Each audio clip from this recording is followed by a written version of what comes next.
Every day we use things that contain a class of compounds called hydrocarbons. Hydrocarbons are compounds that contain hydrogen and carbon.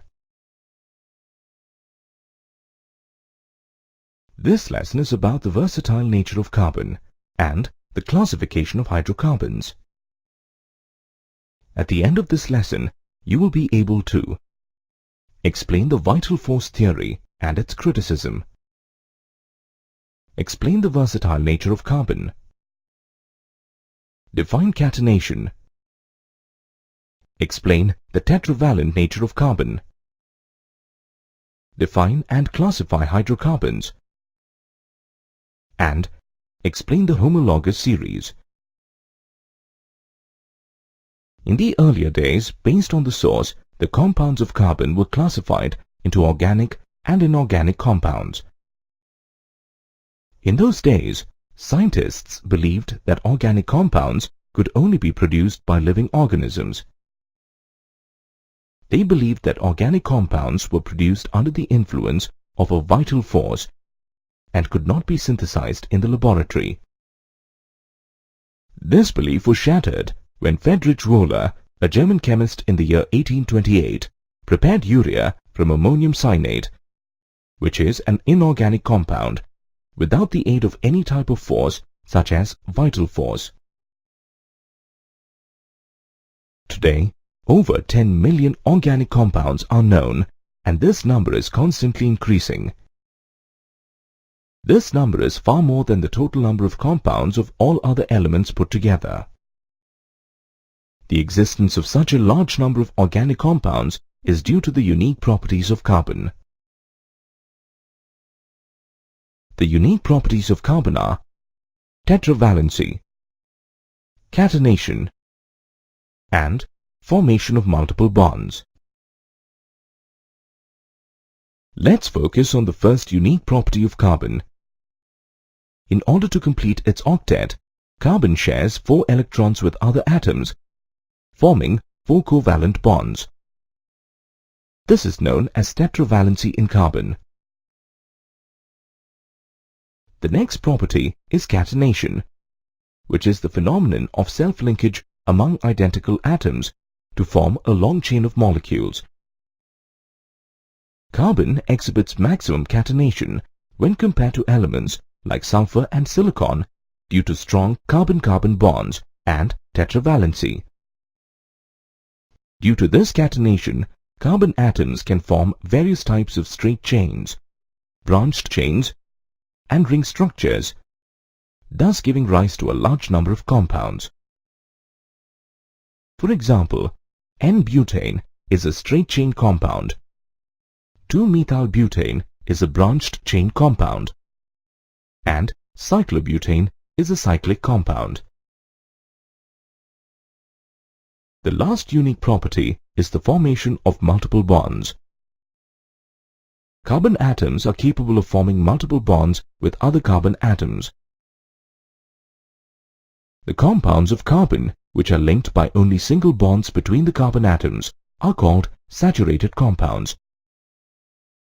For example, methane, ethane, etc. Compounds of carbon having double or triple bonds between their carbon atoms are called unsaturated compounds. For example, ethene and ethyne are unsaturated compounds.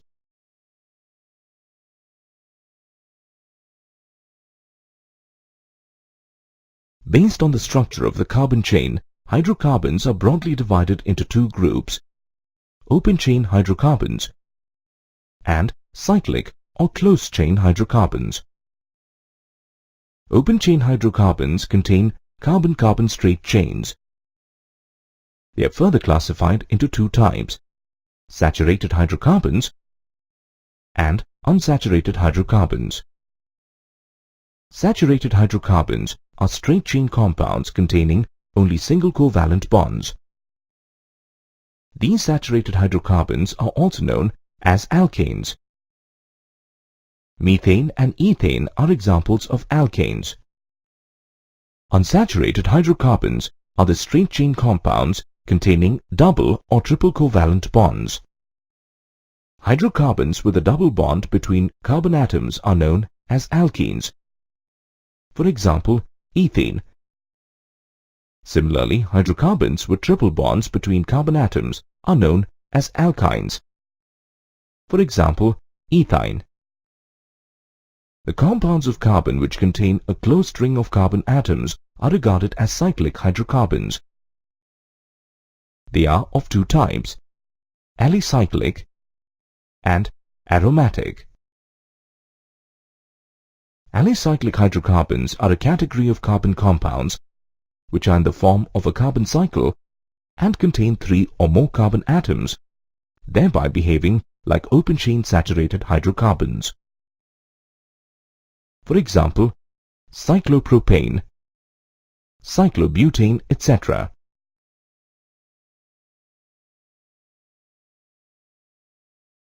The cyclic compounds which contain a single and a double bond at alternate positions and exhibit special properties are known as aromatic compounds. For example, benzene.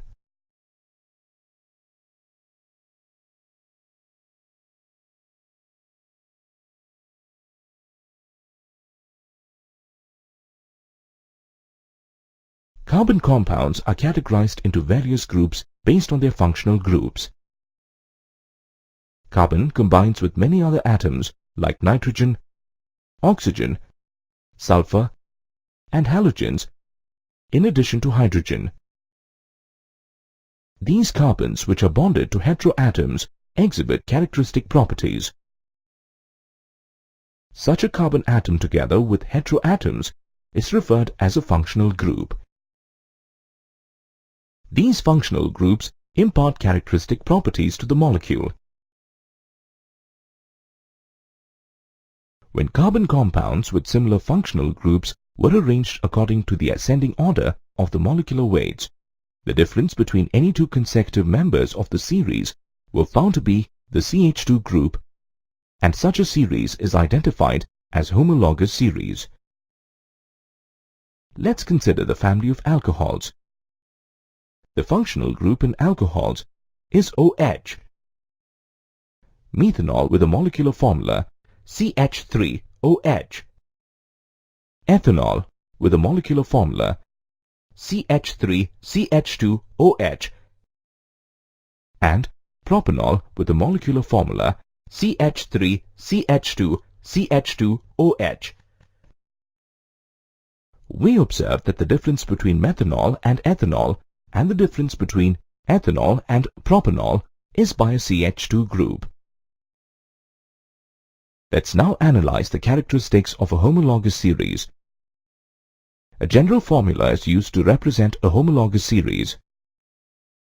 For example, alkanes can be represented by a general formula CnH2n+2. In any homologous series, the difference between two consecutive members is a CH2 group. For example, in the family of alcohols, the consecutive members differ from each other by a CH2 group. The members belonging to a homologous series are prepared by similar methods.